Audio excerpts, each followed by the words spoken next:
Santa Pasqua a tutti voi, ben ritrovati in diretta con l'informazione di Antenna 3 Nord-Est, è un'edizione speciale questa e non poteva essere altrimenti. Vogliamo partire con gli auguri a tutti i trevigiani, ma a tutti i veneti del Vescovo di Treviso, Monsignor Michele Tommasi, e poi in questa edizione che durerà un'ora e mezza vi racconteremo le storie più belle che abbiamo raccolto in questi giorni, dalle testimonianze dell'Avis con il numero dei donatori che in Veneto e nella Marca sta aumentando in continuazione, poi le testimonianze di solidarietà da parte degli imprenditori del Trevigiano che per primi hanno risposto alla chiamata contro gli orrori della guerra. Ci collegheremo anche con il sindaco di Treviso, Mario Conte, per ascoltare anche i suoi auguri alla cittadinanza, e poi nell'ultima parte parleremo di coronavirus, cercheremo di capire in che cosa consiste quest'ultima variante, la Xi, che è già stata riscontrata e trovata nel veneziano, ma anche cercheremo di capire se saranno utili ancora le mascherine per l'estate che è alle porte, primavera-estate, e come bisognerà comportarsi per poter arginare questo aumento dei contagi che comunque è sotto gli occhi di tutti. Ma partiamo allora con gli auguri alla cittadinanza del Vescovo Monsignor Michele Tommasi. Di buona Pasqua. È sempre un momento importante, anno dopo anno, potersi fare gli auguri di Pasqua, anche se coi tempi che passano sembra sempre più difficile ed è sicuramente più impegnativo. Ci siamo fatti gli auguri di Pasqua nel periodo della pandemia, quando eravamo costretti a stare chiusi in casa o quando ci siamo rimessi faticosamente in movimento, quando trovavamo in quella forza del Signore che si è donato, crocifisso ma risorto, la forza per non sentirci soli, per non sentirci abbandonati, per aiutarci gli uni gli altri, per fare di questa nostra comunità davvero un insieme di legami, di amicizia, di solidarietà, di aiuto reciproco, camminando insieme.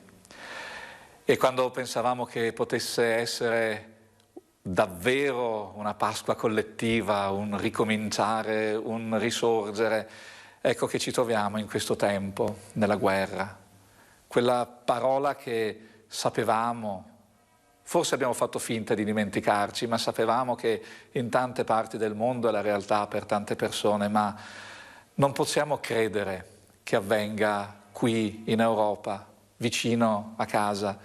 Non possiamo crederlo perché questa Europa dalla Seconda Guerra Mondiale aveva fatto il miracolo di abbattere le barriere, di far unire le persone, magari con difficoltà, magari con tante critiche, con debolezze, ma con una esperienza unica nella storia dell'umanità, di pace, di dialogo, di confronto pacifico, di crescita insieme nella solidarietà. Ed ecco la guerra qui tra noi ci fa tornare indietro, ci fa sorgere paure, temiamo addirittura perché si potrebbe allargare il conflitto, e poi vediamo tante vittime, tante distruzioni, tante stragi, i bambini soprattutto, le madri, le case violate, e pensare così vicino, e potrebbe succedere a noi, ma sono fratelli, sorelle, sono persone come noi che soggiacciono a questa barbarie per il nulla, per un po' di potere, per affermare qualche diritto, ma il diritto fondamentale è quello a vivere e a vivere in pace. Allora è difficile, è impossibile farci gli auguri di Pasqua? No, no. Proprio in questo momento ce li facciamo con più convinzione, perché in questo momento sappiamo che abbiamo bisogno di aiuto, e questo aiuto c'è nella vita che ci viene da colui che si è donato, ha donato la vita per noi ed è risorto, è vivo. Io questo vi annuncio, questo vi esorto ad accogliere, che possiate credere a questo messaggio, anche se fate fatica a crederci, ma c'è una forza nella vita che vince su tutto, ed è la forza dell'amore, del riconoscerci persone umane, del poterci guardare negli occhi e riconoscerci come persone che ci sono, che portano ricchezza, che portano vita, che portano bene, e non potremo usare violenza guardandoci negli occhi, e avremo solo la forza di quell'amore che nell'augurio pasquale dice: Cristo è risorto, la vita ha un suo motivo, ha un suo fondamento e non siamo soli, siamo accompagnati e sostenuti in eterno. Allora a tutti e a tutte voi di cuore, nella fatica di questo tempo, ma nella speranza e nella responsabilità che ci è dato di essere costruttori di pace, artigiani di pace, lì dove siamo, con le persone a cui vogliamo bene, con quelle che forse non conosciamo, essere artigiani di pace, e per questo l'augurio buona Pasqua. E sono tanti gli artigiani di pace che abbiamo conosciuto in quest'ultimo mese anche attraverso le nostre interviste. Vi diamo soltanto alcuni dati intanto dei profughi che sono arrivati in Veneto in quest'ultimo periodo. I profughi in arrivo dall'Ucraina, pensate, sono 13.000 rifugiati in Veneto e i profughi attualmente ospitati negli hub regionali di prima accoglienza sono 290, 25 a Isola della Scala, 52 a Valdobbiadene, 80 a Noale, 31 ad Asiago, 120 a Monselice. 13.543 le persone arrivate, 2.544 quelle accolte nella provincia di Treviso, e i primi ad accogliere le persone, addirittura ad andarle a prendere per portarle a casa, sono stati quelli della ditta Battistuzzi Autotrasporti, e noi abbiamo davvero il piacere di averli con noi in questa giornata nella persona di Vito Battistuzzi. Vito, buongiorno, grazie per essersi collegato con noi, perché la vostra è la prima grande testimonianza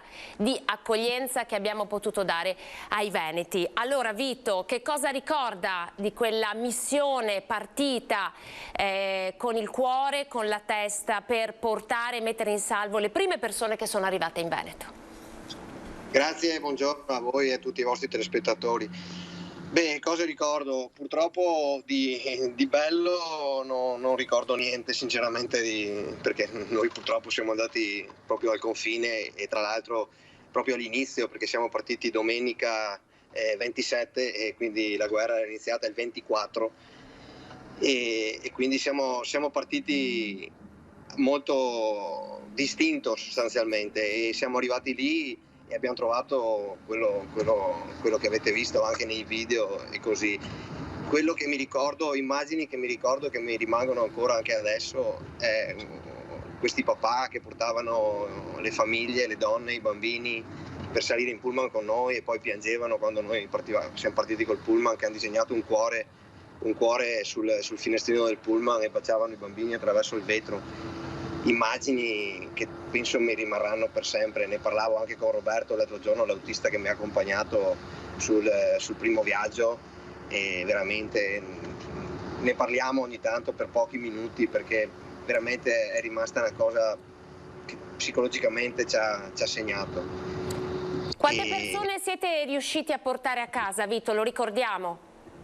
Ma nel totale degli 8 viaggi che abbiamo fatto, io penso circa tra i 450 e i 500. La prima volta che sono andato su io, appunto quella del 27 di febbraio, erano 40 bambini e 32 mamme. Quindi parecchi, insomma. Senta, a distanza di un mese dalla vostra prima missione, come commenta gli orrori che purtroppo continuano a perpetrarsi? Purtroppo li commento rifacendomi anche a quello che ha detto il Vescovo prima: potremmo essere noi. La cosa che capisci subito quando li vedi, già ancora quella mattina che siamo arrivati su, è che proprio sono gente comune, cioè potremmo essere noi. E quello che percepissi subito appena arrivate queste persone, mi ricordo sta prima mamma arrivata alle 3:30 del mattino, la prima che ci ha battuto alla porta del pullman con questo bambino di 2 anni, cioè ti rendi conto che queste sono persone che erano lì a casa, tranquille, come siamo magari noi, e in pochi secondi ha dovuto andare fuori, cioè prendere il giubbotto appeso alla pendi abiti e andare via subito. Cioè ti rendi conto che è questa la situazione e che potremmo essere tranquillamente noi, e questo fa paura, insomma. Lei ha detto è stata una decisione che abbiamo preso distinto. Che cosa le è scattato nella mente e che poi di fatto l'ha portata a partire con anche dover sostenere i costi ingenti di una missione del genere? Ma è successo tutto il sabato pomeriggio insieme a Marco Franceschet della ristorazione Ottavian, che lui appunto aveva la moglie di un suo dipendente ucraina, la Olena, che ormai tutti la conosciamo, che aveva questo problema di andare a recuperare i suoi genitori. Inizialmente si pensava di partire con un pulmino da 8 posti, io ho detto sì, va bene, andiamo, ma sinceramente io e Roberto siamo partiti come partire per un semplice viaggio normale, non ci siamo neanche resi conto di cosa andavamo a fare sinceramente. E poi dal pulmino da 8 posti, ma sono di più, alla mattina eravamo alti, abbiamo deciso di partire col pullman doppio perché abbiamo capito che lì arrivavamo su e trovavamo l'assalto alla diligenza. E un particolare che vorrei raccontare: quando siamo arrivati a Graz a mezzogiorno e mezzo, l'una, ci siamo fermati a mangiare e siamo andati dentro in questo autogrill che lì si chiamano Rosenberg in Austria, no? E la cassiera dell'autogrill gli abbiamo detto che eravamo autisti, no? E gli autisti lì non pagano mai il pranzo e ci fa: ma dove andate che non avete il gruppo, no? E gli abbiamo detto che andavamo al confine. Questo ha sbarrato gli occhi e ha iniziato a ringraziarci. È venuta fuori addirittura la direttrice dell'albergo, dell'autogrill, e ci ha offerto una fetta di torta a testa a me e a Roberto e ci ha ringraziato ancora. Da lì abbiamo iniziato a connettere che forse stavamo facendo qualcosa di importante. Quindi ho fatto girare i messaggi ai sindaci, anche a voi. Poi non mi ricordo se ero con lei o con chi ero, una sua collega, che alle 5:30 abbiamo fatto una telefonata, una videochiamata, che eravamo circa a Vienna e che mentre eravamo al telefono è arrivata purtroppo quella brutta notizia che avevano bombardato la casa dei genitori della Olena. Sì. Ecco, e da lì abbiamo capito che la situazione era grave. Poi quando siamo arrivati lassù, io mi ricorderò sempre, alle 6 del mattino, quando è iniziato le prime luci dell'alba, io e Roberto ci siamo guardati e avevamo tutti e due le lacrime. Sinceramente è stato un momento difficilissimo. Abbiamo avuto per fortuna il conforto di alcune persone che ci hanno telefonato, addirittura il questore di Conegliano, il sindaco di Vittorio Veneto, una persona eccezionale, mi ha aiutato e ci avrà telefonato 3-4 volte al giorno, Antonio Miato, bravissimo. E lì abbiamo avuto un po' il conforto perché effettivamente avevamo avuto un momento un po' difficile. Perché poi la politica e l'istituzione hanno fatto quadrato attorno a voi perché hanno capito, sì, no, l'importanza di quello che stavate facendo e di fatto la vostra missione ha aperto la strada poi per tutti gli altri gesti di accoglienza che nella Marca si sono verificati. Senta, io non so se vicino a lei c'è Laura, ma vogliamo ricordare di questo bel compleanno che avete festeggiato per un bambino? Sì, ci tengo che sia lei a raccontarvelo perché diciamo in tutta questa situazione così brutta e difficile c'è stato anche questo bel momento ed è giusto che lo racconti lei, anche perché lo ha fatto lei, è giusto che racconti questo bel episodio avvenuto sul pullman durante un viaggio. Ecco, ve la passo. Ce la passa, grazie. Vedete, siamo in diretta, loro sono in viaggio. Laura, buongiorno. Allora, lei ha festeggiato un compleanno. Sì, era il mio secondo viaggio e mentre stavamo rientrando alla sera, eravamo partiti tardi, loro hanno dormito, alla mattina poi dopo svegliati, preparata la colazione in pullman, perché tutto si faceva in pullman. A un certo punto Olena ci ha detto c'è un compleanno e abbiamo fatto gli auguri.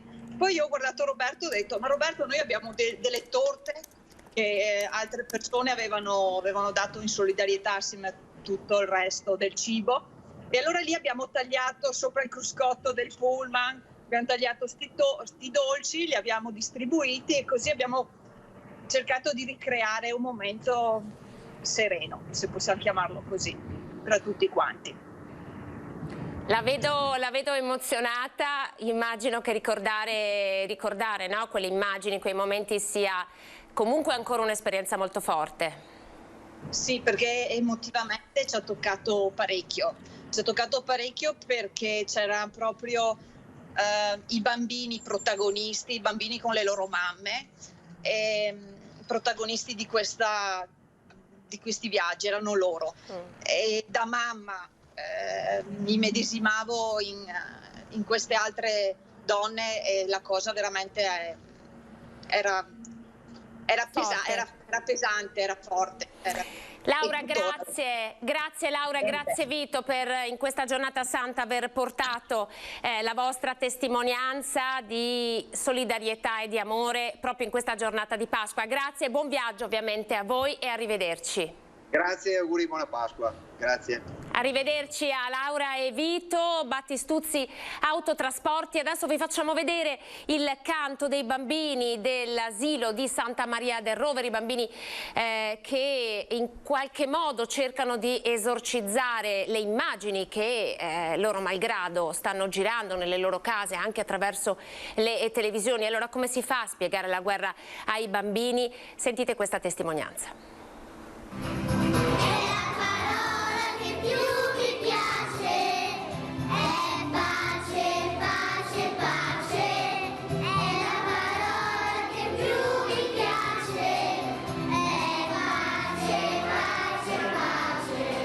Non è l'Antoniano di Bologna, ma di certo potrebbero concorrere allo Zecchino d'Oro. Sono i bambini di Suor Rosalba, della scuola di infanzia Carmen Frova di Santa Maria del Rovere a Treviso. E il canto è un modo per esorcizzare le paure della guerra che ogni giorno arrivano dalla televisione. All'inizio della Quaresima abbiamo fatto un cammino appunto su questo, sulla pace. Ecco perché aveva iniziato la guerra, e per fare crescere i bambini, dare questi sentimenti ai bambini che possono poi a loro volta essere portatori di pace. Percorso che portiamo avanti sempre, quotidianamente, in particolar modo anche attraverso i canti. Questi bambini che domande vi fanno? La domanda fondamentale è perché, cosa succede, come reagiscono i bambini come loro, e quindi noi cerchiamo in qualche modo di rendere la cosa un po' più leggera. Alleggerire ma non nascondere la verità della guerra, il consiglio ai genitori.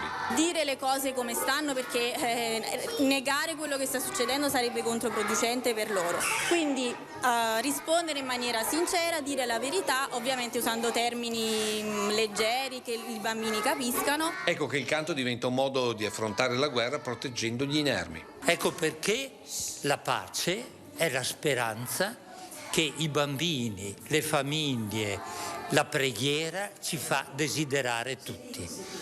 Una preghiera che diventa accoglienza, che diventa solidarietà. Difatti daremo prossimamente le aule del nostro oratorio perché i bambini ucraini che si trovano qui a Treviso possano imparare l'italiano e quindi fraternizzare anche con la nostra città. Solidarietà e fraternità, ma soprattutto un messaggio dei più piccoli a chi la fa la guerra. Chi è che vuol dire qualcosa sulla guerra? Io no. Tu no, e tu cosa vuoi dire? Gli aerei devono fare pace subito. Un'altra grande testimonianza di solidarietà in questa giornata di Pasqua arriva dalla Mand Group. Abbiamo raggiunto telefonicamente Antonio Tiveron, che ha organizzato una spedizione con 6 bilici per portare ciò di cui c'era bisogno, e molte delle cose contenute all'interno di questi bilici, pensate, sono arrivate addirittura a Kiev. Antonio, buongiorno. Buongiorno a tutti e buona Pasqua. Grazie Antonio. Allora, che cosa ricorda di quella decisione presa di partire con coraggio? La guerra era ormai iniziata da diversi giorni. Chi vi ha partecipato? Cosa siete riusciti a portare? Allora, i ricordi sono perlomeno belli, perché l'iniziativa era bella, posizionata in un contesto poco bello, e di conseguenza abbiamo cercato di portare un minimo di benessere a quelle persone che erano colpite dalla guerra, e abbiamo cercato di dare una mano appunto a famiglie, bambini soprattutto, e soprattutto a donne che ovviamente sono state private dei propri mariti per andare in guerra. Siamo riusciti ad arrivare a Kiev non direttamente con i nostri camion, noi siamo arrivati come massima destinazione Leopoli, e poi tramite dei convogli ucraini abbiamo fatto raggiungere le merci direttamente a Kiev, che appunto poi abbiamo avuto la testimonianza e ringraziamenti di tutte queste persone che ci hanno mandato dei video di ringraziamento proprio a noi e tutta la nostra azienda. Come siete riusciti a reperire tutto quel materiale? Ricordo anche che c'erano dei materassi in cui insomma le persone che erano chiuse nei bunker potessero dormire insomma in maniera più civile, in maniera più dignitosa. Ma guardi, il tutto è nato il venerdì sera precedente alla settimana che poi siamo partiti. Io ho messo un annuncio in Facebook e in Instagram, quindi per tutte le persone che mi conoscevano, e ho richiesto proprio con queste parole: vi chiedo di aiutarmi a raggiungere il mio obiettivo. Già nella mattina e avevamo previsto 2 camion inizialmente, già nella mattina di sabato, più o meno verso le 10, quindi poche ore dopo del mio annuncio, eravamo già riusciti a riempire 4 camion e praticamente il sabato sera avevamo già 6 camion pieni, tra aiuti delle parrocchie di San Biagio, di Olmi, aiuti da varie società, Onlus, di Vicenza e quant'altro, e noi siamo stati i vettori che praticamente hanno fatto sì che queste merci raggiungessero l'obiettivo finale e lo scopo finale. Che cosa ricorda quando siete arrivati lì? Beh, allora ricordo inizialmente appena siamo arrivati lì, quando siamo arrivati proprio alla prima dogana, abbiamo già cominciato a renderci conto esattamente della condizione in cui stavamo entrando. Poi quando eravamo lì ovviamente non è che abbiamo visto tanto tra Uzhhorod e Leopoli, se non qualche posto di blocco e quant'altro. Poi Leopoli, la domenica che siamo arrivati, abbiamo visto abbastanza una situazione di normalità, però ovviamente il tutto contingentato che le sirene antiaeree continuavano a suonare e quindi si capiva che c'era una situazione di pseudo normalità, che tutti provavano ad avere questa normalità, ma che dietro c'erano delle situazioni poco chiare. Lei ci ha raccontato di aver sentito anche delle bombe a distanza, ci ha fatto vedere le immagini di questo fiume di persone che in qualche modo cercava di oltrepassare il confine. A distanza di tutto questo tempo la guerra purtroppo è diventata ancora più pesante, più importante. Che cosa pensa di questa situazione? E se può lasciarci con un augurio pasquale, stiamo tutti sperando che questa guerra finisca al più presto. Per chi è stato lì e ha visto i volti di queste persone, ecco, un augurio, un pensiero. Antonio. Certo, allora guardi, io le dico, quello che ho visto là non lo auguro a nessuno, perché giustamente nessuna persona nel 2022 dovrebbe vivere in quelle condizioni. Possiamo avere idee e, come si può dire, progetti diversi, ma bensì questo non deve mai portare alla guerra. Io penso questo perché oggi come oggi la mancata comunicazione porta a divergenze, però mai arrivare alla guerra. Quindi io auguro che questa guerra qua finisca molto velocemente, sia in primis per le persone e le famiglie locali, ma un po' per tutto il mondo, perché questa condizione qua sta creando dei disagi anche al fuori diciamo dei due in carica lì per la guerra. Quindi io auguro una buona Pasqua a tutte le persone che ci stanno ascoltando, e di conseguenza spero che questa cosa qua finisca molto velocemente per il bene di tutto il mondo. Grazie Antonio per la sua testimonianza, che poi è anche la testimonianza di un imprenditore che quindi sta toccando con mano le conseguenze della guerra sul territorio. Antonio, grazie, buona Pasqua anche a lei, arrivederci. Grazie, arrivederci. Allora noi adesso ci colleghiamo invece con Wanda Pradal, parliamo di Avis, parliamo di donazione del sangue, perché Avis ha lanciato una campagna meravigliosa, molto toccante, e è una campagna che pare, Wanda, stia già dando i suoi frutti. Intanto buongiorno e ben ritrovata. Buongiorno a tutti, piacere di trovarvi ancora qua oggi, veramente. Allora, quanto importante è donare il sangue? Ci dà qualche numero sulla donazione, soprattutto nel Veneto? Allora, come Veneto diciamo che la responsabilità dei nostri donatori, delle nostre cittadinanze è molto attiva. Noi chiudiamo il 2021 con oltre 196.000 donazioni, vale a dire di sangue intero, come di plasma, di piastrine, eccetera. Chiaro è che dobbiamo continuare su questa linea, c'è bisogno di sangue, ma c'è bisogno tanta anche di plasma, e questo è fondamentale. La donazione di plasma è quella che poi ci permette di avere quei farmaci salvavita che che servono appunto ai nostri ammalati, anche alle malattie croniche. Questo è il messaggio che vorrei dare oggi, di continuare a donare. Il 2022, considerata la pandemia che non ci lascia ancora tranquilli, sta penalizzando anche molti medici, molti infermieri, già carenza prima che c'era di medici, adesso con la pandemia che si sta ancora acuendo maggiormente.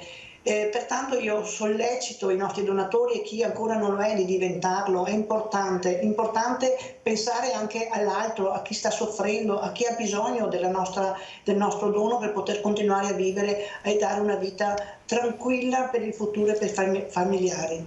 Senta Wanda, voi avete lanciato una campagna che è una campagna singolare, perché per la prima volta anche sul sito i donatori, ma anche chi riceve, si fa conoscere e si racconta. Abbiamo ascoltato storie di persone che spiegano che il sangue degli altri in qualche modo gli ha salvato la vita. Perché questa scelta così forte?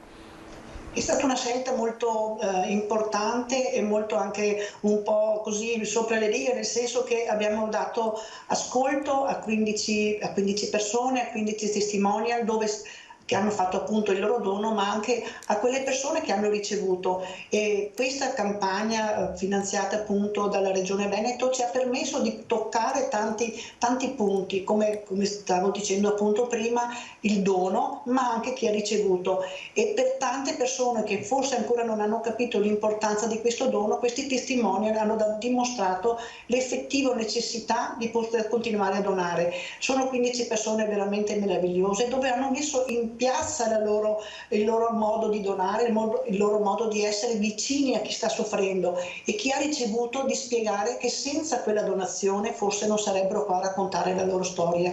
È una cosa che tocca un po' tutti noi.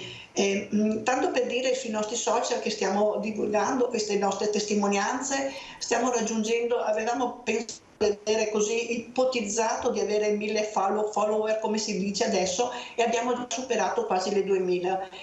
E sta toccando un po' tutti quanti. La testimonianza è quella maggiormente che tocca tutti quanti noi, perché nella necessità, parlando anche con i nostri giovani, il nostro gruppo giovani di Avis Veneto, ma anche di altri giovani, io dico sempre: ricordatevi che la malattia non prende soltanto le persone anziane, prende tutti, anche quelle malattie croniche che magari qualcuno nasce con malattie per cui hanno bisogno comunque di una costante donazione periodica, se non proprio ogni giorno, ma ogni settimana. Assolutamente dobbiamo far capire che il nostro dono è importante per chi ne ha bisogno, è importante per le famiglie dove vivono una criticità forte con queste persone che hanno necessità di cure costanti. Il nostro dono è necessario assolutamente. Allora Wanda, torniamo a ricordare chi può donare, come si fa a donare, quindi come si fa a diventare donatori. Siamo qui apposta per diffondere ancora una volta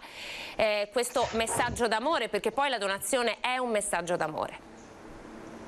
Assolutamente un messaggio d'amore, maggiormente adesso con questa pandemia che non ci lascia, come dicevo. Ci mancava solo la guerra per far capire come abbiamo vissuto finora in tranquillità. La guerra è una cosa assolutamente da togliere. Per diventare donatori è necessario avere ovviamente 18 anni, avere uno stile di vita corretto, pesare almeno 50 kg.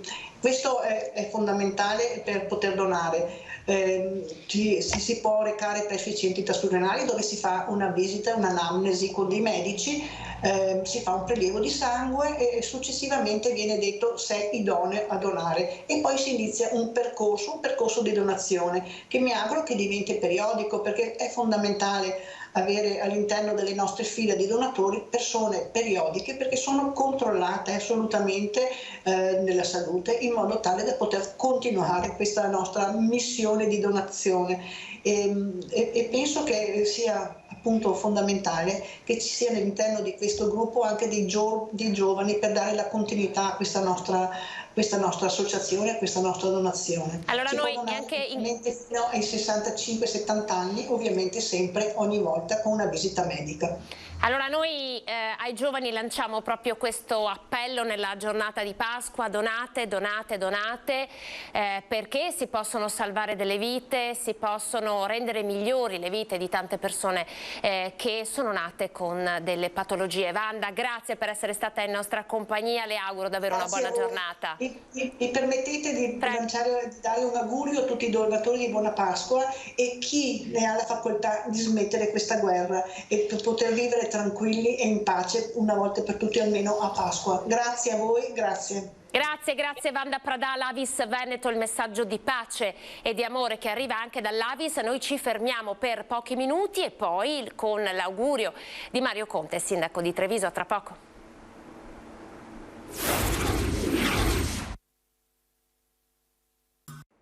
Ben ritrovati con l'informazione di prima edizione. Allora, nella prima parte vi abbiamo fatto ascoltare gli auguri di buona Pasqua del Vescovo di Treviso, Monsignor Michele Tommasi, poi un passaggio con Vito Battistuzzi e Antonio Tiveron, due imprenditori che dalla Marca sono partiti per portare aiuti e offrire un ponte per portare nel Veneto dei profughi in fuga dall'Ucraina, e poi un passaggio con l'Avis, con Wanda Pradal, per un nuovo appello a donare. Ora andiamo a Belluno, perché dopo la raccolta fondi per aiutare chi sta dando accoglienza a Belluno, il fondo welfare della provincia ha pensato anche a dare un supporto psicologico a chi è impegnato nell'accoglienza.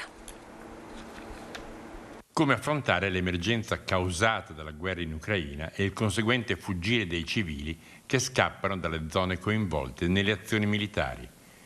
Tra le iniziative sviluppatesi sul territorio, dopo una prima di raccolta di fondi e di aiuti, è ora la volta di quella messa in essere dalla provincia di Belluno con il fondo welfare. La seconda, che viene dopo qualche settimana e non a caso, invece è rivolta proprio ad aiutare sempre chi sta aiutando, però dal punto di vista, diciamo, psicologico, quindi per aiutare i volontari della protezione civile, le famiglie, i privati, le associazioni a comprendere e a capire quali sono le difficoltà da tutto tondo di queste persone, in modo tale che possano accoglierlo a 360 gradi. La preoccupazione espressa da più parti è quella della pressione che tanto le famiglie come le amministrazioni si troveranno a subire a lungo andare se l'escalation militare non dovesse trovare una qualche composizione pacifica. Comunque sia Belluno, la sua provincia, i suoi cittadini non si tireranno indietro, non lo hanno mai fatto, non lo faranno mai. Credo che la provincia di Belluno abbia dato in più occasioni prova del fatto di saper superare più limiti. Pensiamo in questi 2 anni, al di là del Covid, che è stata esperienza di tutti, anche l'esperienza di Vaia e, diciamo, tutte le problematiche che continuiamo ancora a avere, incendi, problemi idrogeologici. Quindi credo che difficilmente Belluno alzerà la bandiera bianca quando si tratta di solidarietà. Sono tante le difficoltà che stanno vivendo gli imprenditori del nostro territorio, ovviamente a causa della guerra. Allora, un esempio di questo racconto arriva dalla Fraccaro. Siamo a Castelfranco Veneto. Per la produzione delle colombe tante le difficoltà, vediamo quali. La guerra e relativa crisi delle materie prime ha rischiato di far sparire le colombe dagli scaffali. Ne sanno qualcosa a Castelfranco, dove da oltre mezzo secolo sfornano uno dei simboli del pranzo pasquale. Sorride infatti Luca Fraccaro, perché anche quest'anno, nonostante le difficoltà, le commesse sono state onorate. Adesso ormai fra poco saremo al clou, arriverà Pasqua, quindi direi bene. Quello che ovviamente invece non va bene è il discorso del reperimento e costi materie prime e prodotti di imballaggio, perché ovviamente quelli, come sappiamo tutti, stiamo vivendo un grosso problema. Cos'è che manca di più? Il cartone sicuramente è uno di quei prodotti che si fa fatica a reperire, il cartone. Poi l'olio di girasole è un altro di quegli ingredienti che ovviamente questo sarà duro averlo, perché sappiamo che il maggior produttore purtroppo adesso sta subendo la guerra, per cui è un problema grande. Per poi andare avanti con altre tipologie di ingredienti anche se si fa fatica, per non contare ovviamente il discorso dei prezzi, perché sono aumentati, siamo arrivati ad avere anche 300% di aumento su alcune materie prime. Percorso in salita quindi per riuscire a sfornare i prodotti, cercando di mantenere i prezzi, considerando l'inevitabile diminuzione di potere d'acquisto delle famiglie e però anche le inevitabili speculazioni. Non dimentichiamoci che in questi momenti qua, purtroppo, ahimè, il mercato gode anche di speculazioni, quindi magari sono degli aumenti imposti ma che non sono tanto reali. E se da una parte Luca Fraccaro ha tirato un sospiro di sollievo per la produzione pasquale, dall'altra è già preoccupato per i prossimi mesi. Adesso vedremo, perché è passata Pasqua, lì vedremo la verità, perché è passata Pasqua ovviamente si vivrà col discorso del prodotto continuativo e lì sarà da capire effettivamente come sarà il mercato. Solo in una battuta, nonostante la guerra, la colomba della pace c'è quest'anno. Sì, per noi c'è la colomba della pace e speriamo che magari, non lo so, che qualcosa di buono possa portare, ecco, almeno qualcosa di buono, di dolce. E le previsioni del sindacato CGIL sono purtroppo funeste per quanto riguarda il mercato. Questa volta stiamo parlando del mercato del lavoro, rischiamo una recessione, così Cristian Ferrari, ex segretario veneto, da pochissimo eletto all'interno della segreteria nazionale, dove porterà la voce del Veneto. siamo tutti di fronte ad un'alternativa secca: o si lavora per far cessare il prima possibile questo conflitto e quindi per trovare una soluzione diplomatica e politica, oppure si lavora per prolungarlo nell'illusione che la crisi ucraina possa trovare una soluzione militare. Noi siamo convintamente per la prima opzione. Nuovo inno al potere della diplomazia che, dopo le parole del presidente Luca Zaia espresse ieri alla Fiera di Godica di Sant'Urbano e ribadite questa mattina al Vinitaly, viene lanciato anche dalla CGIL con le dichiarazioni dell'ex segretario veneto Cristian Ferrari, da pochi giorni chiamato dal leader Landini alla segreteria nazionale. Parla Ferrari di situazione potenzialmente dirompente tra inflazione e crisi energetica.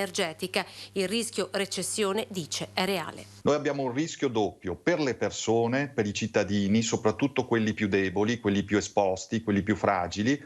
Pensate soltanto che con questi livelli di inflazione si perdono 1 o 2 mensilità in un solo anno di stipendio, di salario o di pensione.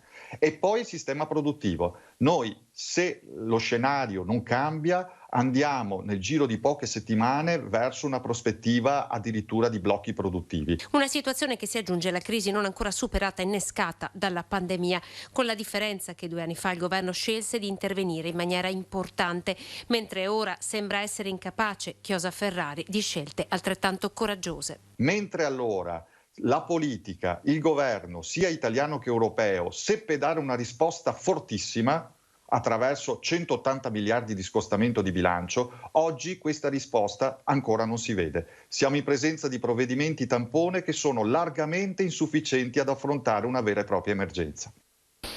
E poi c'è un dato positivo che riguarda il nostro mercato, il mercato della Marca Trevigiana, soprattutto legato al Prosecco, ed è emerso dal Vinitaly. Nel 2021 sono state vendute circa 105 milioni di bottiglie di Prosecco, 14 milioni in più rispetto al 2020. Vi riproponiamo il servizio proprio in diretta dal Vinitaly. Il 2021 ha portato un aumento del 14% in volume delle vendite tra Italia ed estero, ancora di più in valore, 18%, ed è un dato oramai perfettamente acquisito, diciamo. Seppur acquisito, si tratta di un punto di svolta. Nonostante la pandemia ancora in corso e le tante variabili dei mercati, nel 2021 sono state vendute complessivamente 104 milioni e 700 mila bottiglie di Prosecco, circa 14 milioni in più rispetto al 2020. Nel complesso 4 su 10 sono finite nei paesi stranieri, su tutti Gran Bretagna, Germania, Svizzera, in netta ripresa anche gli Stati Uniti, consolidata pure la vendita online, significativa la tipologia di vendite.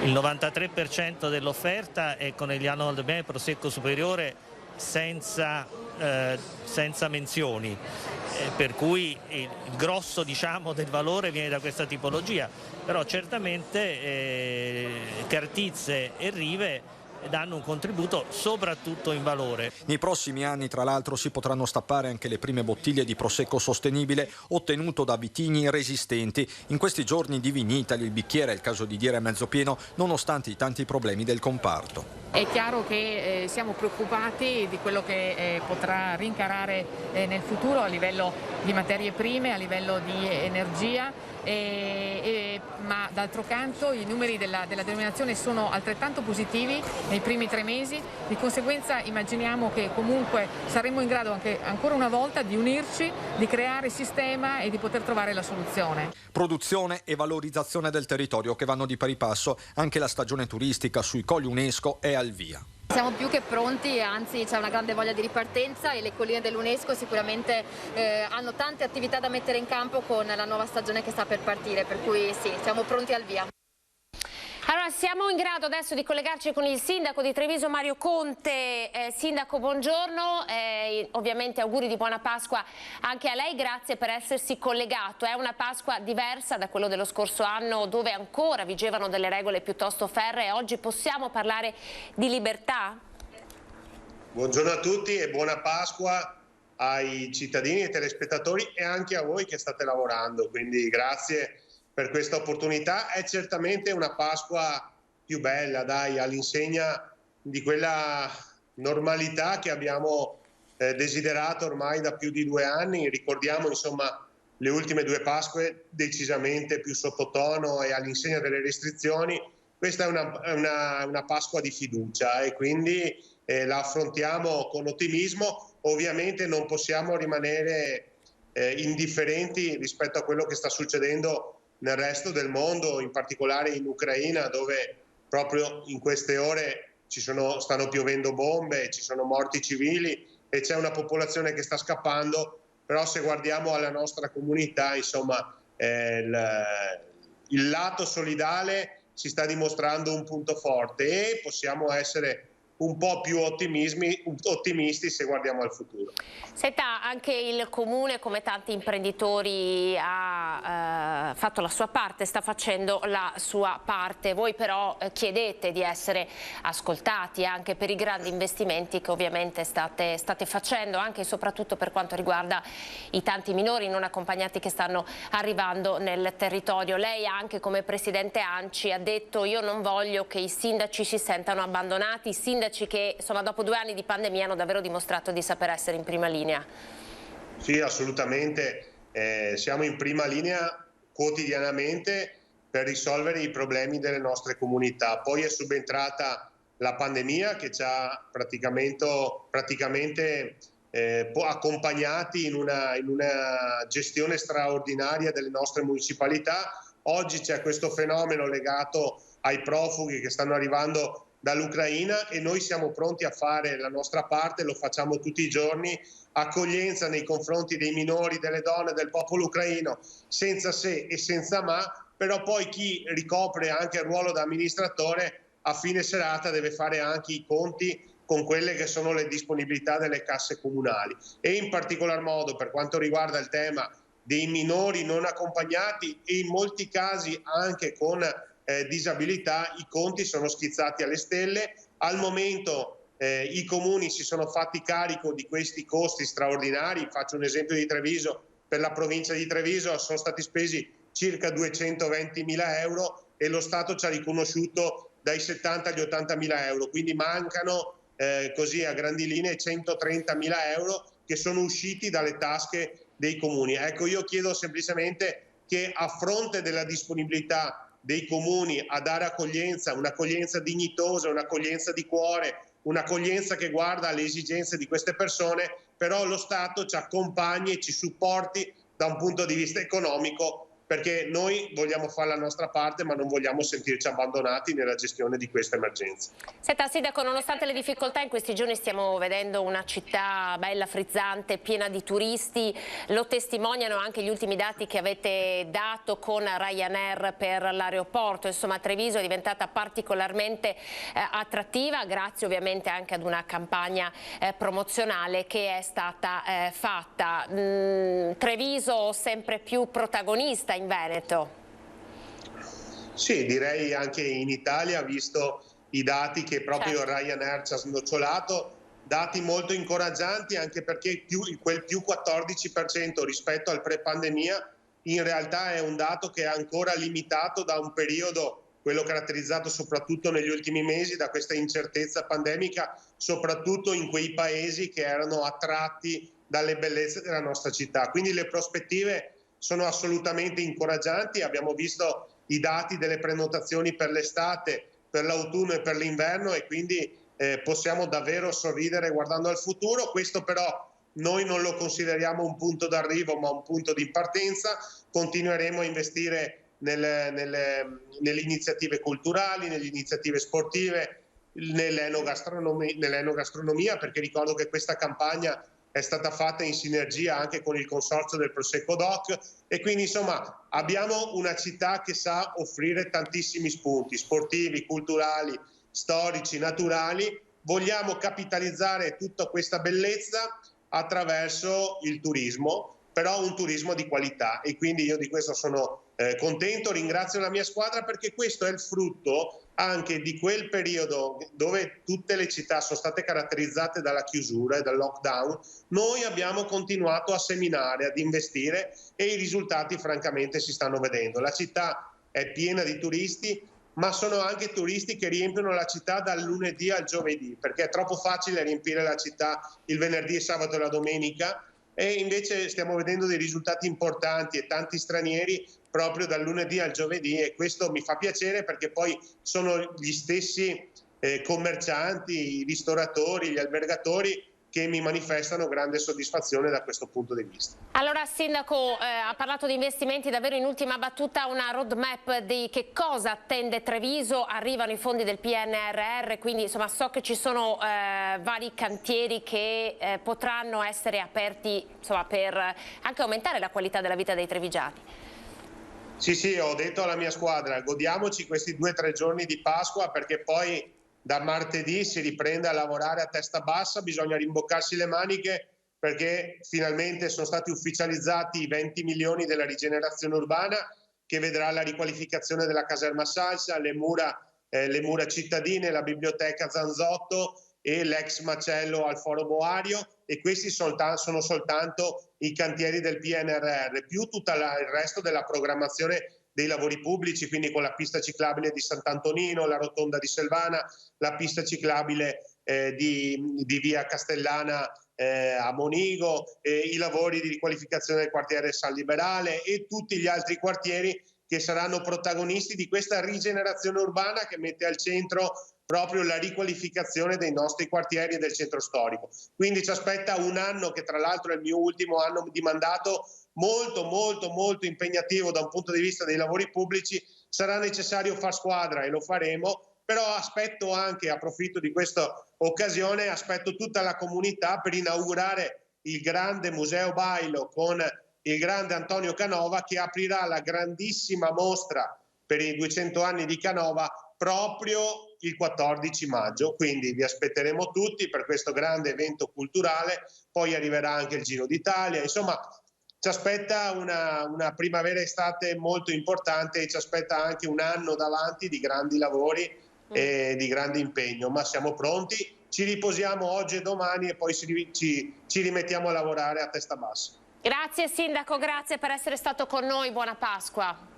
Auguroni a tutti di buona Pasqua e non dimentichiamoci di volerci bene, perché dobbiamo recuperare un po' di pace sociale che è stata minata dalla pandemia, dal Green Pass, dai vaccini. Oggi che possiamo guardare a quel problema guardando indietro, possiamo anche tutti quanti fare un passo indietro e recuperare quei rapporti che magari abbiamo perso. Quindi auguri di buona Pasqua a tutti e grazie anche a voi che ci avete dato questa opportunità proprio il giorno di Pasqua. Grazie Sindaco, grazie davvero, arrivederci, buona giornata. Grazie. Allora, nell'ultima parte non possiamo non parlare di coronavirus, ormai conviviamo con questo virus da più di 2 anni, allora vogliamo cercare di capire che cosa ci attende, anche se sappiamo che il professor Andrea Cossarizza non ama fare previsioni. Buongiorno professore, grazie per essersi collegato con noi. Buongiorno, grazie a voi. Allora senta professore, ci faccia capire, abbiamo a che fare con questa nuova variante Xi, lei ci dirà che è nelle cose, che è il virus che si comporta in questo modo, quindi ce lo dovevamo aspettare, ma da qui in avanti stiamo andando verso la primavera, verso l'estate, che cosa ci attende anche con questa variante? Ma io posso soltanto dire cosa mi piacerebbe che ci attendesse, cioè mi piacerebbe che ci attendesse un periodo in cui ci ricordiamo che la pandemia c'è ancora. Io prima ho sentito parlare di pace sociale minata dai vaccini, dalla pandemia eccetera. Mi sembra un po' grossa come affermazione. Qui il problema non è la pace sociale, qui il problema è che abbiamo a che fare con un virus che ha ucciso 160.000 italiani nel periodo passato ed ha bloccato per un certo periodo di tempo anche le attività di altro genere, in ospedale, in pronto soccorso eccetera, per cui la mortalità causata da questo virus è sicuramente maggiore di quella che è riportata, perché tutti i casi indiretti di persone che sono morte perché non hanno potuto essere curate, perché gli ospedali erano pieni di pazienti con il SARS-CoV-2 o i medici, gli infermieri, il personale sanitario era indisponibile, questo non è ancora stato calcolato. Per cui teniamo presente questo piccolo particolare. Io credo che in questo momento noi possiamo parlare di emergenza terminata, certamente non di pandemia terminata. Allora, l'emergenza è un fenomeno per cui un sistema qualunque è vicino al collasso e al crollo. Bisogna impedire che il sistema crolli, collassi, e questa è l'emergenza. Faccio un esempio: si rompe un tubo dell'acqua in casa, quello che devi fare è tappare immediatamente il tubo alla meno peggio, prima possibile, perché altrimenti ti allaghi la casa e allaghi casomai quello che abita sotto, che non va bene.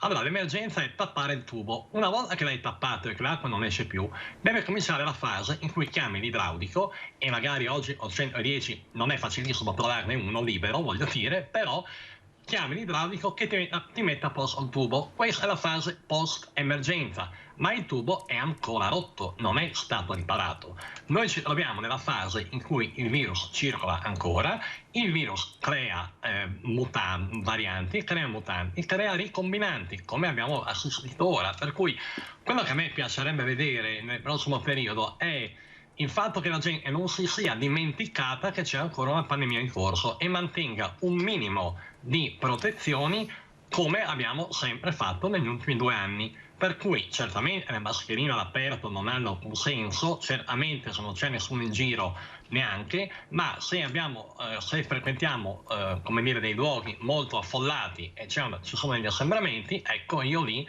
continuerei a stare un po' attento. Da questo punto di vista, no? Dal punto di vista dell'attenzione, c'è un po' la percezione che le persone abbiano iniziato a gestirla con una sorta di fai da te, soprattutto anche perché insomma, ormai i tamponi si trovano per pochi euro in farmacia, basta acquistarli, averne un po' a casa e insomma al primo raffreddore, le prime linee di febbre, si usa quello e magari si tiene nascosto il contagio, anche perché ormai si è capito che dal momento che la virulenza sembra essersi un po' abbassata, le persone pensano di poterla gestire a casa senza aver bisogno di avvisare nessuno. Lei ravvisa che si stia verificando questo fenomeno da quando è finito lo stato di emergenza? Beh, io l'ho visto anche prima, a dire la verità, e non solo io, cioè, come dire, i numeri della pandemia sono un po' diversi da quelli attuali, perché molte persone non hanno denunciato il proprio stato di persona con il virus. Per cui è un fenomeno che c'è e secondo me crea qualche problema, paradossalmente all'opposto di quanto uno potrebbe immaginare. Cosa vuol dire? Che se ci sono più persone infette e meno ricoveri, i ricoveri sono sempre quelli, come dire, perché la gente va in ospedale, ma il nominatore cambia, perché il numero delle persone infette è diverso. Allora cosa vuol dire? Che viene sottostimata la reale incidenza della pandemia e viene soprastimata la cattiveria del virus, perché con ancora più persone che hanno l'infezione ma il numero di ricoveri è sempre quello, è chiaro che il virus è meno pericoloso, ma non è meno pericoloso perché è meno virulento. Questa è una cosa che sento dire ma non mi trovo proprio d'accordo. Il virus è meno pericoloso perché ci siamo vaccinati in grande quantità, abbiamo una quota di persone vaccinate in Italia che credo sia, se non è la migliore al mondo, ci va molto vicino. Di conseguenza la popolazione, avendo fatto le 2 dosi, magari anche la terza, che è quella che ti protegge ancora meglio, come dire, anche dalle varianti, avendo fatto il vaccino siamo protetti dal virus. Non è il virus più buono, non è il virus che è cambiato, il virus quello è, anzi, semmai nel tempo migliora perché avendo le varianti o i ricombinanti che diventano dominanti in una popolazione, il virus si lega meglio al recettore e può essere più infettante. Ma abbiamo i vaccini e grazie al cielo, anzi grazie allo sforzo che abbiamo fatto tutti, dal primo in campo all'ultimo degli ultimi, compresi medici, sanitari, personale assistenziale, volontari che hanno gestito i punti vaccinali, tutti, abbiamo fatto uno sforzo veramente incredibile e abbiamo messo in protezione la gran parte dei cittadini. Questo è quanto accade. Il virus non è meno virulento, non è meno buono o più buono, il virus è un virus, fa il suo lavoro. Siamo noi che abbiamo messo in atto le contromosse per difenderci. Allora, professore, anche alla luce di questi dati che appunto lei ci dice in qualche modo non sono così veritieri, non sono uno spaccato della realtà, il CTS dovrà decidere che cosa fare a partire da maggio, cioè ad esempio se togliere la mascherina ai ragazzi nelle classi. Si sta discutendo anche di questo. Devo dedurre che da immunologo lei ritiene che forse sarebbe il caso di tenere ancora addosso le mascherine nei luoghi come quelli delle scuole? Ma se manca un mese all'estate, cioè non mi sembra una cosa tragica, no? Abbiamo fatto 30, facciamo 31, per cui negli ultimi giorni cerchiamo di contenere ancora la replicazione del virus.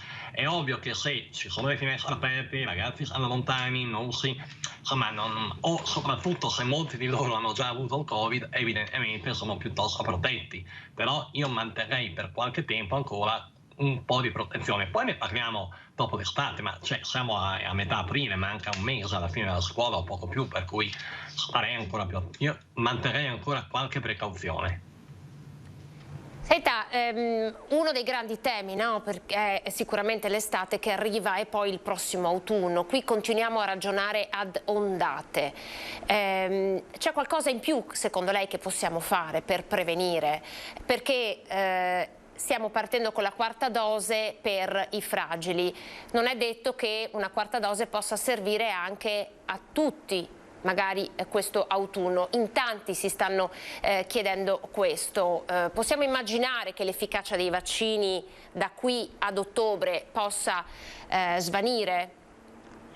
Possiamo immaginare tutto quello che ci pare, possiamo anche immaginare che funzioni ancora meglio, non si può immaginare niente, secondo me, semplicemente dobbiamo avere dei dati per poterlo dire. Quello che noi sappiamo è che l'efficacia dei vaccini, soprattutto della terza dose, chi ha fatto la terza dose, è molto elevata, tant'è che chi prende l'infezione oggi se la cava con qualche giorno di malessere, e a me è capitato qualche settimana fa, mi sono fatto 2 giorni con un po' di mal di gola e raffreddore, dopodiché sono rimasto positivo al tampone per 10 giorni e sono rimasto a casa mia, bello come il sole, a lavorare da casa senza nessun problema, grazie al fatto che sono vaccinato, e come me tantissime altre persone. Quindi quello che io immagino è che dobbiamo stare ancora attenti, perché le varianti o i virus ricombinanti ci possono essere. Abbiamo visto la variante XE, c'è la variante XJ che è stata identificata in Finlandia e credo anche in Italia e in Thailandia. Ci possono essere ulteriori mutazioni del virus. Finora i vaccini tengono botta. Che ruolo hanno, professore, mi perdoni, le persone che non sono vaccinate, cioè i Novax, perché oggi possiamo davvero chiamarli così, nel proliferare di queste nuove mutazioni, secondo lei? Hanno sempre avuto un ottimo ruolo, sono sempre stati un ottimo ruolo nel senso dalla parte del virus, hanno sempre permesso la replicazione del virus e il mantenimento della viremia, chiamiamola, cioè della quantità di virus nella popolazione. Io credo che, come è stato detto da persone molto più autorevoli di me, i Novax hanno fatto un ottimo servizio al virus, cioè lo hanno tenuto attivo e lo stanno continuando a fare, con un solo problema, che se oggi si apre tutto o comunque diciamo le precauzioni sono diminuite, i Novax sono le persone che avranno verosimilmente più problemi con il virus, con l'infezione vera, perché questi non sono vaccinati, quindi non sono protetti. Per cui le misure di protezione in questo momento sono importanti per chi non si è vaccinato, molto di più che per chi si è vaccinato. E inoltre c'è da dire una cosa sull'argomento di prima, quarta dose. È chiaro che le persone fragili che hanno prodotto pochi anticorpi, che hanno problemi al sistema immunitario perché sono anziane o perché fanno terapie per i tumori o altro ancora, devono essere ancora più protette. La quarta dose pensiamo possa essere utile a queste persone, probabilmente non serve a quelli che hanno avuto una buona risposta al vaccino. Quello che potrebbe succedere, però, ripeto, siamo nel tema delle ipotesi, probabili ma sempre ipotesi, è di avere dei nuovi vaccini a venire da quest'autunno che vedano le varianti di Omicron, che vedano semmai più ceppi di virus combinati, cioè voglio dire più spike provenienti da virus diversi combinati in un solo vaccino, più porzioni del virus riconosciute dal sistema immunitario. Ci sono molti studi in atto su diverse strategie per creare vaccini probabilmente più funzionanti di quelli che abbiamo adesso, che mi sembrano abbiano funzionato parecchio bene.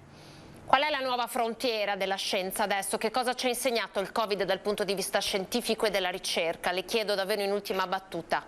È una domanda da $1 milione. Ci ha insegnato intanto una cosa, che bisogna lavorare in gruppo, creare grosse coalizioni, grossi centri di studio, grossi studi multicentrici, voglio dire avere più forze che lavorano su uno stesso progetto. Quello che io ho visto all'inizio, parlo ormai di 2 anni fa, più di adesso sicuramente, era una enorme volontà di collaborare, di fare cose insieme, di dividere dati, di dividere reagenti, materiali e tutto il resto, perché eravamo all'inizio di una pandemia che è stata qualcosa che ha cambiato il mondo, voglio dire, no? Allora questo è quello che io ho imparato, che comunque devi aprire le porte del tuo laboratorio, aprire le porte del tuo sapere e cercare di dividere il più possibile quello che sai con gli altri. All'inizio ha funzionato piuttosto bene, tanto è vero che i risultati scientifici ottenuti lo dimostrano. L'Italia, come diceva il ministro Messa qualche giorno fa, è stata uno dei primissimi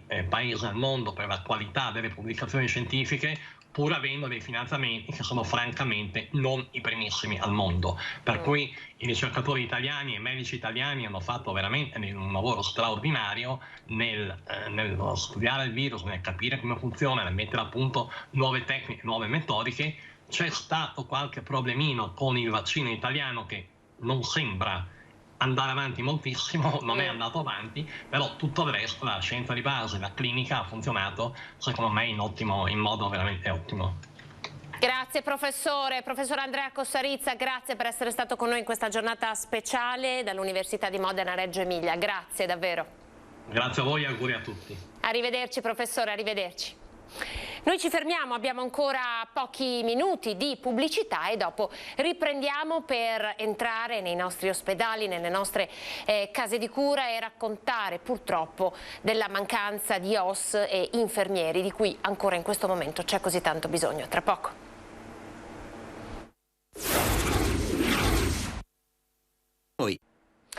Buongiorno, ben ritrovati, terza parte di questa speciale prima edizione del giorno di Pasqua. Allora, come promesso in apertura, ci occupiamo di OSS che sono in carenza ovviamente in questo periodo e a ricordarcelo purtroppo è stata la pandemia. Ne parliamo con Mario De Boni, segretario generale funzione pubblica della CISL Bellunese Treviso. Mario, buongiorno. Buongiorno, buongiorno a tutti gli ascoltatori. Senta, alcuni giorni fa, sì, Mario, è stata proprio la CISL a lanciare l'allarme dicendo che di circa 5.000 occupati in questo settore, sì, fondamentale peraltro, di operatori sociosanitari nella sanità, tantissimi stanno migrando verso gli ospedali e quindi vi è una carenza importante soprattutto anche nelle case di cura. Intanto raccontiamo, inquadriamo questo fenomeno. Sì, intanto, come ho detto prima, buongiorno a tutti. Volevo intanto, visto la giornata, fare gli auguri di buona Pasqua a tutti, con l'augurio insomma anche che il simbolo della colomba porti pace, no? In questo periodo, perché ne abbiamo tanto bisogno. Detto questo, sì, questa cosa è dovuta principalmente a una mancanza di programmazione dei corsi, e quindi alla mancanza proprio dei corsi e anche delle persone che vanno a fare questi corsi, dovuto al fatto che dobbiamo iniziare a ragionare a rendere appetibile questa professione. Che oggi non lo è, e perché? Oggi non lo è per vari motivi. Allora, il passaggio dalle case di riposo all'ULSS è dovuto principalmente a livello economico, cioè il contratto sanità è sicuramente più appetibile dei contratti che ci sono nelle case di riposo. Questo è il primo motivo.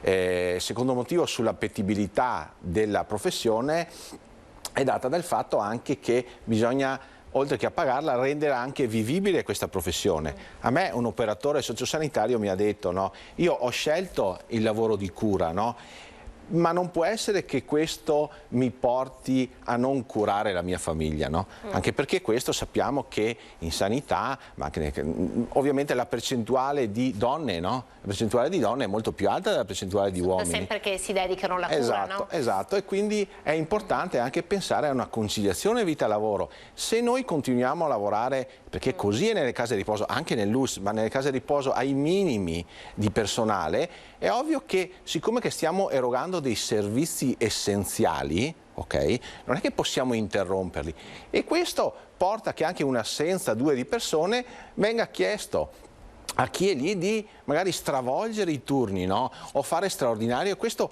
poco concilia con la programmazione della vita familiare, perché la gente è ovvio che ha scelto quel lavoro e ci stanno i turni, però un conto è avere una programmazione, un conto che dall'oggi al domani, come succede in ospedale, succede nelle case di riposo, ti scombinino completamente il tutto. E poi c'è ovviamente lo stipendio, no?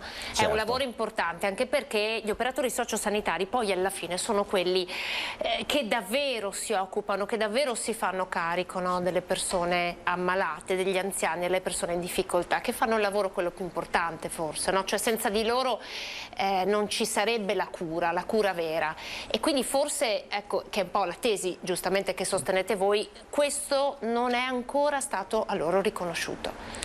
No, nel senso che noi è da tanto che diciamo, ma si è visto anche durante la pandemia, le case di riposo si sono trasformate in reparti di malattie infettive con un'alta attività assistenziale molto elevata, e non è possibile che ad alcuni in ospedale venga applicato il contratto della sanità e nelle case di riposo venga applicato un altro contratto, che economicamente è ovvio che il contratto sanità è più vantaggioso. Noi lo diciamo da tanto tempo, questo per noi dovrebbe essere applicato il contratto della sanità in tutti questi enti, anzi addirittura dico di più, cioè per noi dovrebbe essere la stessa ULSS ad assumere, no, le persone anche per le case di riposo. Questo permetterebbe un ricambio. Questo cambierebbe completamente lo scenario, tra l'altro. Sì, perché secondo me le case di riposo dovrebbero essere degli strumenti, cioè se noi pensiamo, no, a un sistema sanitario universale, che poi è quello che ha risposto durante la pandemia. Chi è che ha risposto al bisogno durante la pandemia? Il sistema pubblico, non c'è ombra di dubbio. Io credo che le persone come posso dire, tutti si siano accorti, no, di chi ha risposto. Certo. Per cui questo dovrebbe essere, e noi abbiamo degli strumenti che possono essere il contratto nazionale, quindi anche adesso ci sono i rinnovi dei contratti nazionali, anche lì dobbiamo agire sulla riclassificazione del personale, questo vale anche per tutti gli operatori anche degli ospedali, per dare in qualche maniera un riconoscimento alla professione, e possiamo poi anche, come posso dire, agire a livello del territorio, no? Agire attraverso la contrattazione decentrata. Noi abbiamo appena avuto le RSU che anzi di cui sono soddisfattissimo, perché abbiamo avuto un risultato eccellente, abbiamo aumentato nel complesso della provincia di Belluno e Treviso in tutti i comparti del 2,5%, e questo è grazie ai lavoratori che hanno in qualche maniera riconosciuto, credo, il lavoro che come CISL Funzione Pubblica stiamo facendo, i candidati che hanno messo la faccia, ma il lavoro che abbiamo fatto negli anni, perché non è che ti votino per la campagna elettorale, ti votano per quello che è stato fatto, ed è grazie alla categoria, ma grazie a tutta la CISL e alla professionalità anche dei servizi della CISL. Guardi, stiamo ancora vedendo infatti le immagini delle case di riposo, infatti vorrei brevemente tornare con lei su questo, perché abbiamo visto in questi 2 anni di pandemia che chi ha lavorato nelle case di riposo è stato anche chi ha creato quel cordone di comunicazione con le famiglie a cui l'accesso ormai era interdetto a causa del virus, quindi non è soltanto la cura del corpo, ma è stata anche la cura dell'anima, e in quella fase, noi giornalisti lo ricordiamo molto bene, sono state fatte delle promesse a questi lavoratori, è stato elogiato il loro lavoro, il loro spirito di abnegazione, il loro sacrificio. Dove sono finite queste promesse? Allora, guarda, c'è stato anche, no, a livello nazionale la firma del patto della coesione sociale, no? E quindi adesso noi abbiamo avuto una manifestazione anche il 25, no? Dicendo che veramente è ora che venga dato valore a questa professione. Ma non è solo un fatto economico, è proprio un fatto di valorizzare questi professionisti, tutti, dagli operatori sociosanitari ma anche agli infermieri. Dobbiamo far sì che scelgano questa professione. Allora, come dicevo prima, a livello territoriale bisogna far conoscere la professione sicuramente, quindi anche per quanto riguarda gli infermieri si sta cercando di aumentare il numero di corsi all'università, perché adesso, se solo facciamo un paragone, in ULSS c'è bisogno di un ricambio annuo di circa 200 infermieri. Adesso è appena uscita la graduatoria del concorso dell'azienda zero, ci sono 263 persone, però queste 263 infermieri, ok, la metà probabilmente già lavorano, e quindi 260 persone vuol dire che la graduatoria dura un anno. Quindi dobbiamo tentare di pensare al futuro, a incentivare queste persone a questa professione, ma anche per gli operatori sociosanitari. Per esempio, anche in merito a questo vorrei raccontare il successo che avete avuto, no? Per quanto riguarda i tempi di vestizione degli infermieri, degli operatori all'ULSS 1 Dolomiti. Voi pensate che il Covid ha imposto anche nuove tempistiche di intervento? Immaginate gli operatori sanitari quanto tempo ci mettono per indossare quelle tute particolari con tutte quelle protezioni. Voi siete riusciti ad ottenere un riconoscimento anche per questi tempi. Intanto, perché ce n'è stato bisogno e poi insomma cosa avete ottenuto? Allora, nel tempo ci sono state numerose sentenze di Cassazione che hanno ormai detto che il tempo di vestizione e svestizione doveva essere orario di lavoro. A un certo punto finalmente il contratto nazionale lo ha in qualche maniera recepito. E quindi in ULSS 1 Dolomiti è stato firmato un accordo nel 2019 dove andava a riconoscere il tempo di vestizione e vestizione. A noi ci è sembrato corretto andare, visto che le sentenze di Cassazione erano che c'erano, di andare a riconoscere anche il pregresso e quindi abbiamo avviato una vertenza pilota, ma questa vertenza pilota aveva proprio lo scopo di far sì che poi si raggiungesse un accordo per tutti i lavoratori. E questo siamo riusciti a farlo e questo credo che sia anche un modo che altrimenti l'azienda non avrebbe avuto se non ci fosse stata l'avvertenza. Questo è stato un modo per legittimare anche questa cosa qua e credo che sia anche un modo per l'azienda per andare a riconoscere, come diceva giustamente, lo sforzo e i tempi che erano lunghissimi durante la pandemia di vestizione e svestizione. Quindi è anche un modo per andare a riconoscere uno sforzo fatto dai lavoratori. Infatti che poi potranno usufruire o meno e in varie modalità con cui usufruire di questa tempistica saranno loro a deciderlo, se non sbaglio? Sì, noi abbiamo dato l'opportunità di decidere ai lavoratori se vogliono il recupero o il pagamento delle ore, ma questo sapendo che probabilmente, visti insomma anche le ore di straordinario accumulate, sarà poco fattibile il recupero. Ci potrà essere magari per alcune piccole realtà e quindi abbiamo detto ci diamo la possibilità di scegliere fra il recupero oppure il pagamento. Senta, come funzione pubblica voi seguite anche tutto quel comparto di lavoratori, lavoratrici che si muovono nel campo dell'assistenza domiciliare, servizi all'infanzia, formazione. Anche qui, che cosa è cambiato in questi 2 anni? Proviamo a fare un po' questa panoramica. Che cosa ci ha insegnato questo Covid e secondo lei che cosa manca ancora nel riconoscimento del lavoro di questi lavoratori? Ma allora io credo che la pandemia, come ho detto prima, ci abbia insegnato che questi tagli lineari fatti nella sanità hanno dimostrato insomma quello che denunciavamo da anni, cioè che mancano risorse. Detto questo, secondo me, io credo che intanto ci vuole la volontà di trovare una soluzione. Io credo che la soluzione al momento non ce l'abbia nessuno in mano, però credo che il primo passo sia sedersi tutti intorno a un tavolo, dico tutti, prendo il territorio di Belluno, ma anche quello di Belluno oppure quello di Treviso.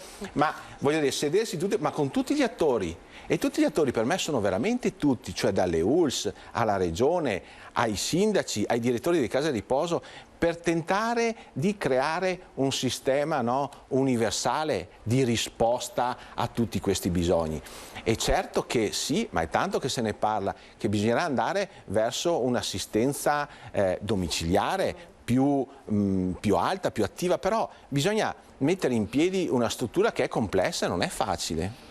Sì, l'assistenza domiciliare infatti è un nodo che tocca in particolar modo le famiglie, anche perché poi insomma, l'aspettativa di vita si è allungata di molto in questi anni, la medicina ha fatto passi da gigante e diciamo il piano sociosanitario, i nuovi piani sociosanitari tendono a voler portare la cura dagli ospedali al territorio, quindi con le varie medicine di gruppo e poi appunto con l'assistenza domiciliare, che forse è ancora l'anello debole, no, di questo processo. Che dall'ospedale, dove in realtà ora si entra solo per le cure in fase acuta, proprio perché parliamo anche di cronicità, no? Assolutamente. E l'assistenza domiciliare lei ci conferma che forse è un po' ancora l'anello debole? Ma insomma credo che ci sia ancora da lavorare, io credo che si sia anche, la volontà c'era ma si sia fermata anche a causa della pandemia, no? Quando si parla, no, degli infermieri di famiglia, no, che dovevano partire, purtroppo la pandemia cosa ha fatto? Ha fatto sì che questo non sia partito, ma perché le risorse servivano dall'altra parte, cioè noi stavamo lavorando con i minimi. Okay? E quelli non bastavano, quindi abbiamo dovuto investirli nella pandemia. Per quello che dico, la pandemia ci deve aver insegnato qualcosa. La pandemia ha insegnato, ci ha portato lo smart working ad esempio, che soprattutto insomma, nel sistema pubblico è stato molto utilizzato e che, mi corregga se sbaglio, forse ancora non è stato normato a dovere. Cioè, sì. Finito lo stato di emergenza, lo smart working è sparito. Ma allora, lo stato di emergenza, lo smart working aveva il suo perché, no? Perché oltre a dire io lavoro in una modalità diversa che ci può stare, però aveva anche aveva il fatto di diminuire i contagi, diminuire gli accessi, tante altre cose. Io credo che lo smart working non sia la sostituzione del lavoro come veniva fatto prima, ma sia un'integrazione. Cioè, lo vediamo anche nella nostra piccola struttura, che lo smart working, tante riunioni che una volta si doveva spostare, no? Questo è sicuramente un qualcosa in più che ti permette di lavorare diversamente, però anche qui, oltre che a normarlo, poi bisogna avere il coraggio e avere anche la volontà di declinarlo, ma declinarlo anche nella maniera giusta. Cioè lo smart working non può sostituire quello che si faceva, però lo può integrare. Alcune realtà sì, potrebbe esserci lo smart working. Nelle realtà del pubblico impiego, che cosa secondo lei, adesso ci sono delle grandi riforme in atto, ovviamente il governo è stato sviato prima dal Covid e poi dalla guerra, questa è la grande emergenza, non possiamo nascondercelo, però secondo lei che cosa ancora, qual è il tema che ancora non è stato affrontato per quanto riguarda il pubblico impiego? Ma io credo al di là di un necessario adeguamento anche ai costi della vita, no? Certo, allora, l'adeguamento salariale sì, ma questo è anche per dire dobbiamo iniziare a valorizzare il dipendente pubblico, a rinnovare il sistema pubblico. Cioè noi, se tu pensi solo in ospedale, l'età media dei lavoratori è 47 anni. Cioè c'è bisogno di un rinnovo, di una digitalizzazione, quindi bisogna partire, ma non si può non partire se non vogliamo investire, cioè per forza vanno investite risorse economiche. Perché? Perché è ovvio che il personale in un'azienda è il costo maggiore, quindi se dobbiamo incentivare, formare, perché la formazione al giorno d'oggi è importantissima, perché sempre di più si chiedono sempre, ma a tutti i livelli, sempre di più competenze, ma per dare formazione, per dare più risorse, bisogna investire economicamente. Di recente, alcuni giorni fa, la Regione Veneto ha annunciato, no, l'avvio di una nuova formazione per operatori sociosanitari. È stato creato un ponte con il sindacato per questo? Ma guarda, io so che c'era questa cosa, oggi ho visto anche il comunicato stampa, al momento noi non siamo stati coinvolti in questo. Lo dico anche perché ho visto sul comunicato stampa, io la delibera non abbiamo ancora avuto modo di visionarla e quindi di analizzarla. È un buon passo.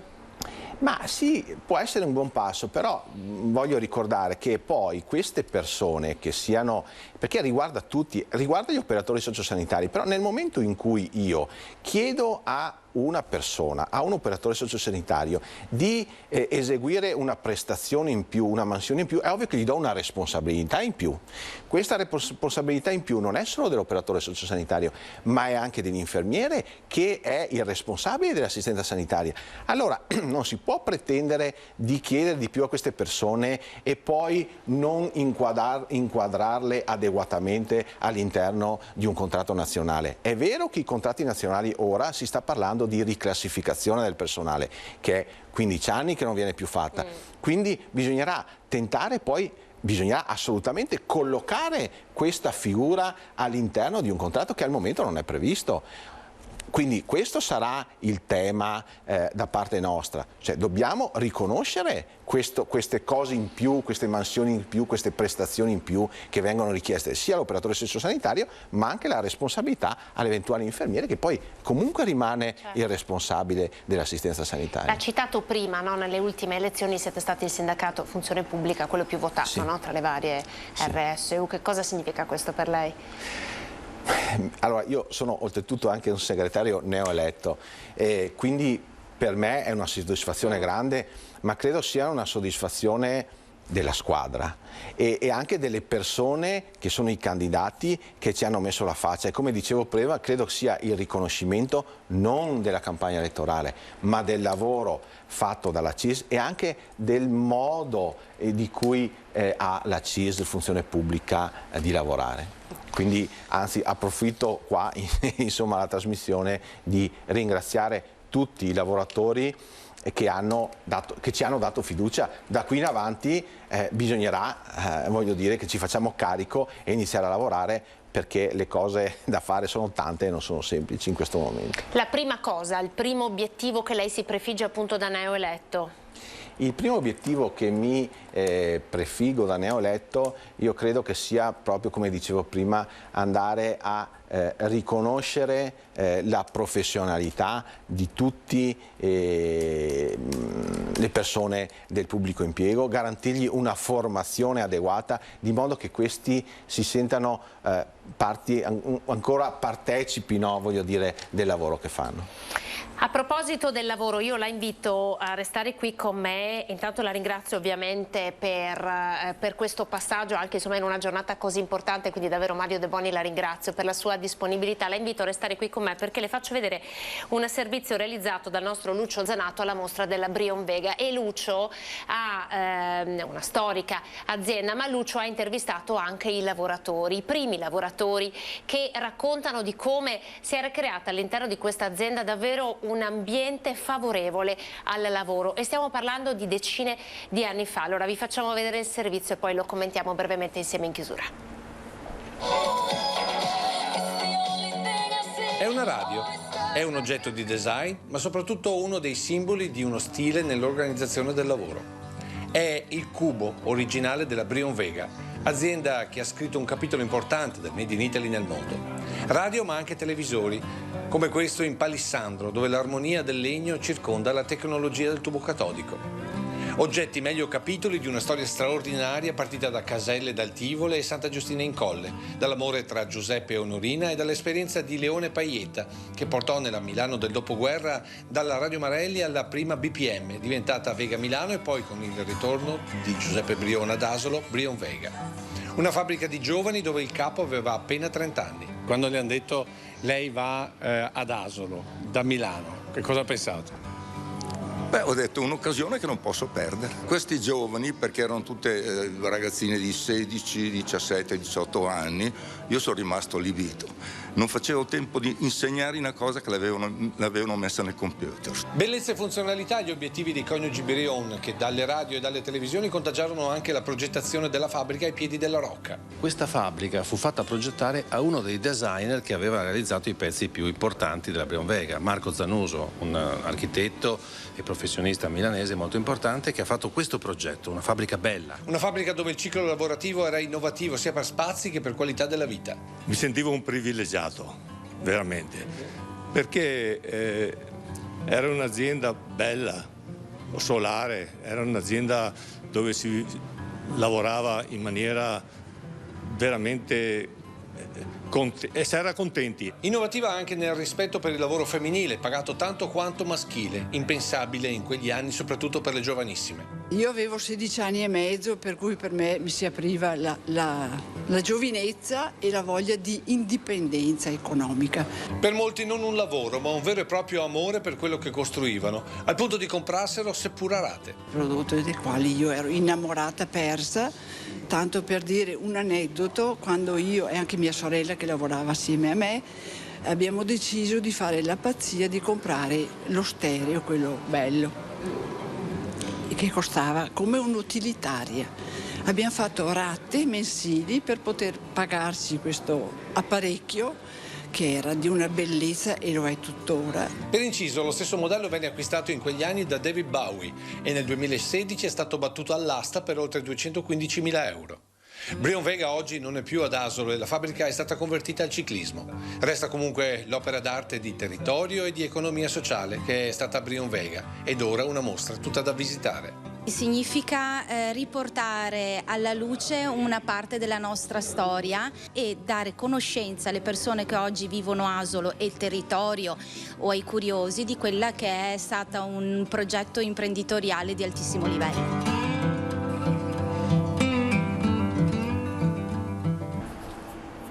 Mario, siamo in chiusura.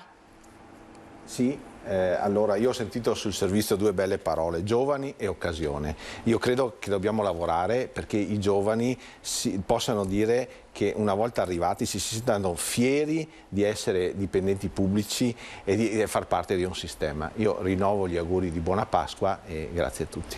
Grazie a Mario De Boni, grazie a voi telespettatori per averci seguito anche in questa giornata così speciale. Auguri ancora da tutti noi, dalla redazione, dai tecnici, da chi ha seguito, alla regia. Grazie davvero a tutti quanti e buona giornata. Arrivederci.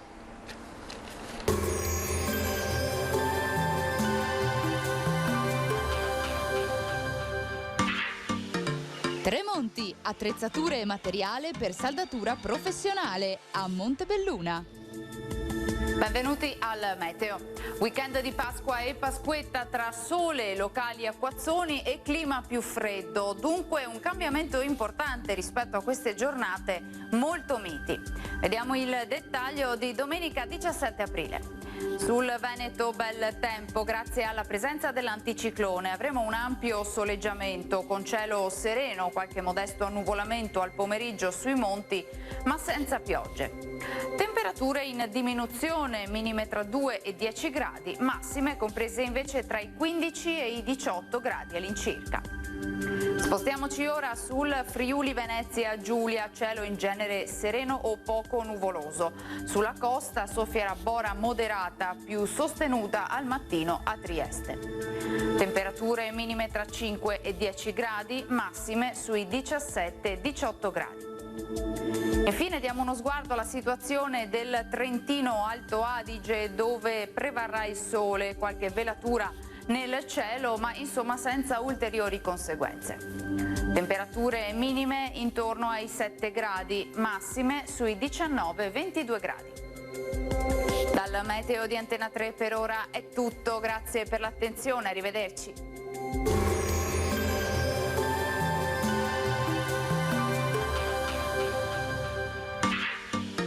Tremonti, attrezzature e materiale per saldatura professionale a Montebelluna.